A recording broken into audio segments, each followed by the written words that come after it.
Good evening. I'd like to begin by saying that if you are a person of faith, Christian, Jew, Muslim, or any other tradition of respect, if you are a person of questions or a non-believer, you are welcome in this space.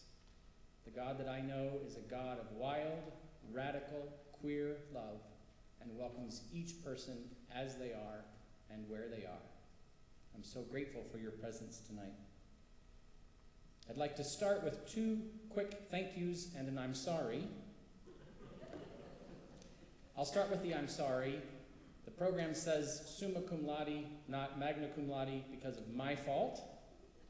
Maybe if I'd paid more attention to details as a student, it would have appropriately said summa cum laude. Alas, it doesn't. Here we are, magna. I'm sorry. Two thank yous. It is a privilege to wear the academic robe of President Emerita Dr. Barbara Higdon tonight. She was a lifelong mentor of mine, and I feel especially held by her as I stand with you now. And secondly, thank you, President Draves, thank you, the Graceland community. I love Graceland dearly. I do not take lightly the privilege of standing in front of the Graceland community, and I'm so grateful for your invitation tonight.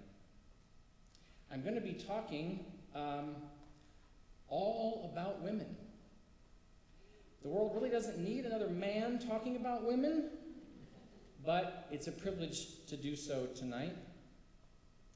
As you heard in the scripture tonight, we're thinking about Ruth and Naomi from the Hebrew scriptures in the book of Ruth. And we're also going to be talking, if you will indulge me, about a woman who was so important to me in the last 10 or 15 years. My beloved friend Eva Ballo escaped from Nazi concentration camps not once but twice. She was a force. Eva and I first met in 2012 in our Los Angeles neighborhood of Los Feliz at a mutual friend's party. I was 43 and Eva was 90, and I adored her from the moment we met. Eva was 5'1", 5'2", and probably weighed not more than about 110 pounds, especially with her briery, delicious Hungarian accent and her piercing, mischievous blue eyes with crackling wit to match. Eva could easily remind one of the ribald TV sex advisor, Dr. Ruth.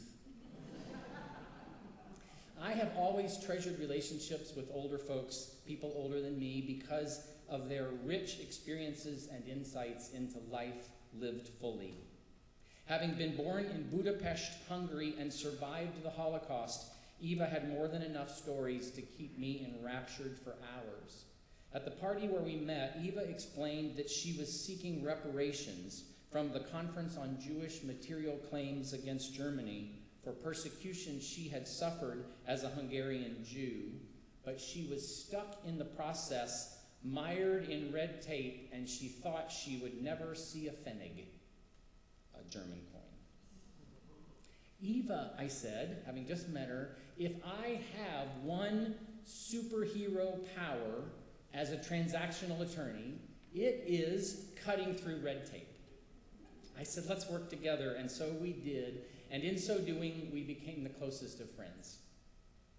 Over the decade-long expanse of our relationship that followed, Eva would refer to me vacillatingly as her best friend, her nephew, her lover,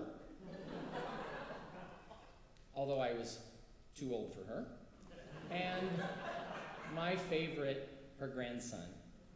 In Hungarian, I was always so proud to call Eva my adopted Naji Mama.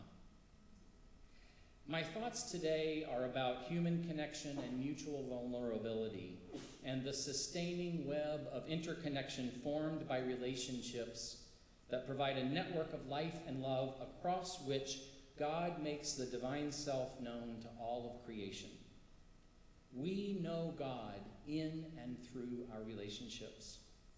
As a matter of fact, it was a Graceland connection, the Mesleys, that led me to theologian and scholar Ellen Davis, whose scholarship on the Hebrew Testament book of Ruth sheds light on today's text.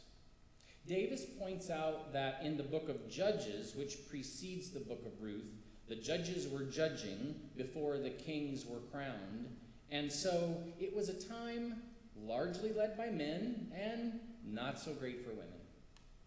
But it begins to shift in the book of Ruth. We see narrative characters like Ruth emerge as what Davis calls vulnerable protectors, exhibiting the Hebrew notion of hesed, or mutual loyalty, practiced among people who are somehow vulnerable. Oftentimes, hesed is distilled down to the notion of loving kindness in commitment. This ideal of hesed forms a key part of one of the Bible's most important, sweeping, and radical teachings, namely that true relational peace is only found through justice rather than through violence. Ruth is such a quintessential character exemplifying vulnerability. She's a widow, she's an orphan, and she's a sojourner. As a minister, I often use today's beloved passage from Ruth at weddings, and it's a very apt fit for illuminating the mutuality required in committed relationships. But at its heart, this story is about vulnerable people, and aren't we all vulnerable? Vulnerable people committed to the durable mutual respect of one another and to the promotion of the common good in order to thrive and survive. In today's story, Ruth's mother-in-law, Naomi, urges Ruth to return to Ruth's own birth family and her own tribe, where Ruth would likely find more security. But Ruth refuses. Instead, she remains loyal to her own vulnerable mother-in-law while experiencing great vulnerability herself. As Ruth ultimately goes on to become the mother of the Davidic and Messianic lineage, we see clearly what kind of creative transformation the Christian scriptures point to as the fruits of loving kindness and vulnerable protection. When I first met Eva, she spoke Hungarian, German, French, English, Latin, and a little bit of flirty Italian. I only spoke English and a little bit of flirty Louisville, y'all. Pero ahora aprendiendo español poquito a poquito y me gusta mucho. But I certainly didn't speak any Hungarian. However, through my rich network of Graceland relationships, I knew folks who did. I was a Graceland student when former Graceland President John Menzies was still a trustee and helping the university establish academic ties in Eastern Europe, including Hungary. I'm pretty sure that my Graceland classmate Victoria Bosniak was one of the very first students that Ambassador Menzies helped attend Graceland, in part utilizing funding from Hungarian-born entrepreneur George Soros. Having been smart enough to stay in close touch with Graceland after graduation, I met Victoria's twin daughters many years after their mother and I had graduated. Her daughters are Dory and Shadi.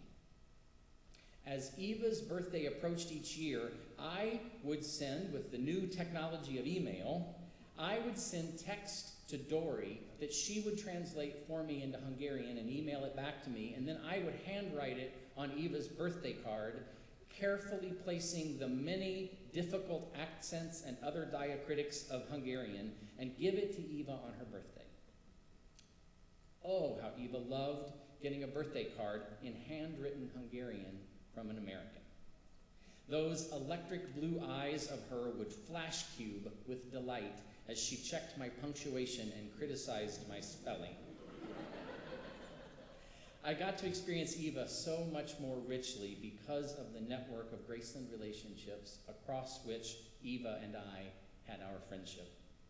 Without ever taking a class in Hungarian, I learned through Graceland how to say I love you in the native tongue of my cross-cultural Naji Mama, and that went really far.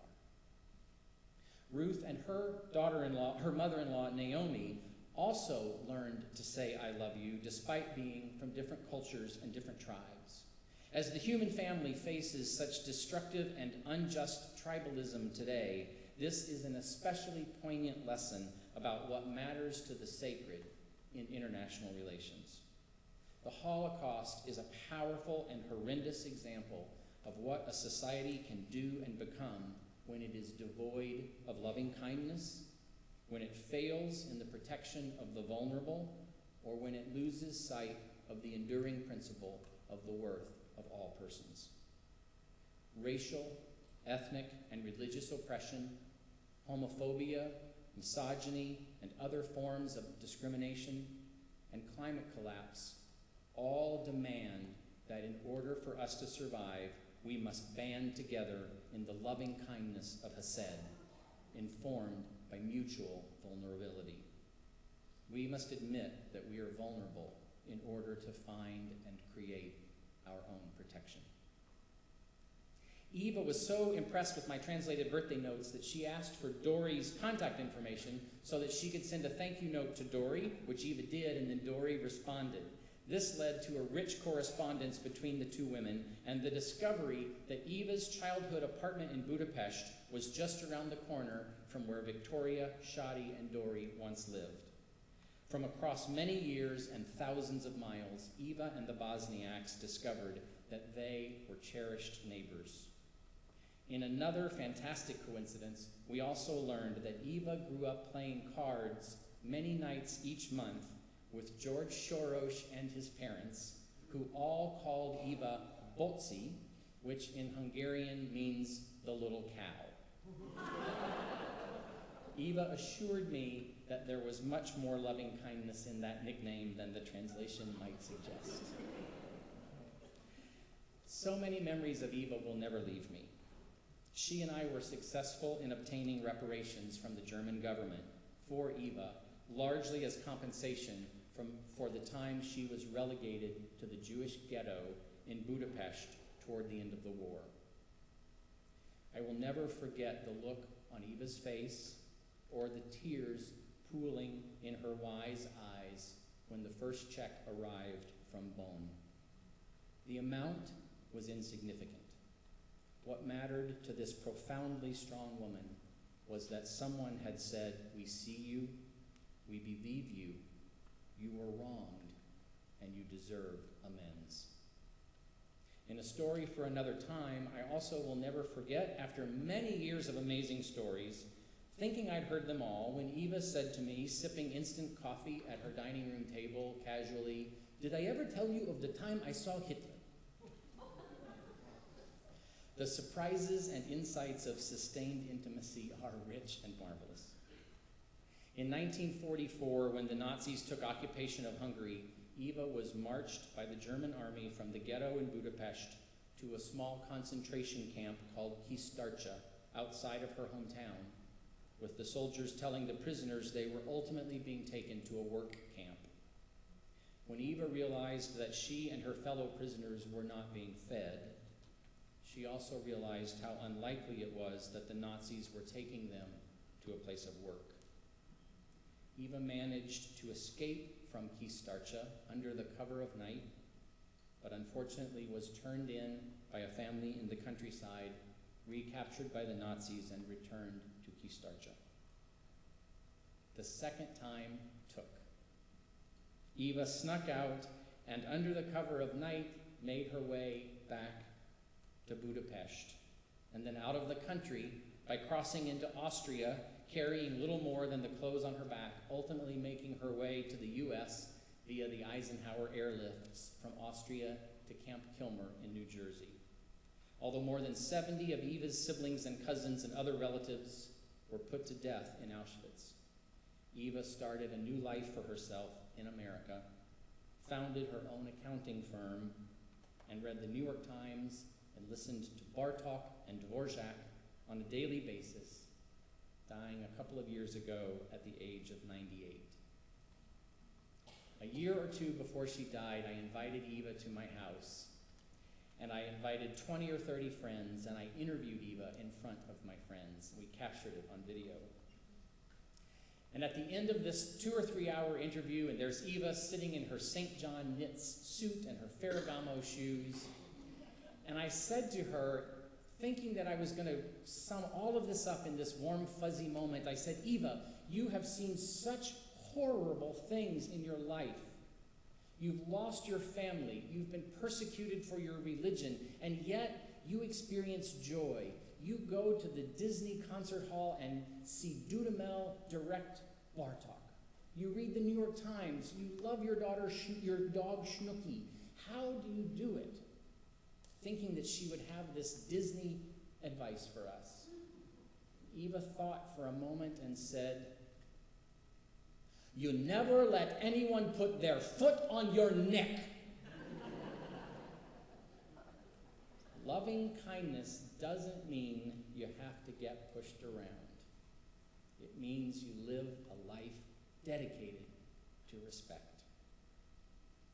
A year after Eva's death, I was finally able to visit her beloved city of Budapest.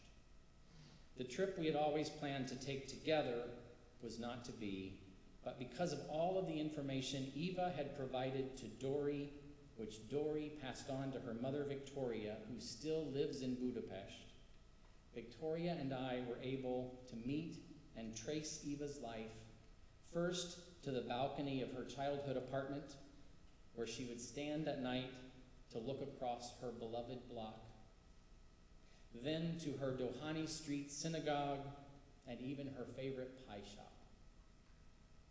Eva's people had become my people. Her language, my language, and Eva's home had become my home. On my last day in Hungary, I got up at sunrise and made my way out to the suburban neighborhood on the humble outskirts of Budapest, where, buried unremarkably and unheralded amidst the upgrowth of middle-class life, still stands the horrible, stark buildings of Kistarcha. Eva both sang and wailed in my heart as I surveyed what was once her intended death camp. And I rejoiced in the power and strength, the fortitude and determination of the small, powerful woman who was my Naji Mama. In the face of adversity, may Eva's life urge each of us to endure and thrive. And in the face of violence or conflict, may Eva's memory and Ruth and Naomi's vulnerable examples always be a blessing, persuading us to dedicate all that we have and all that we know to the creation of peace through justice and loving kindness.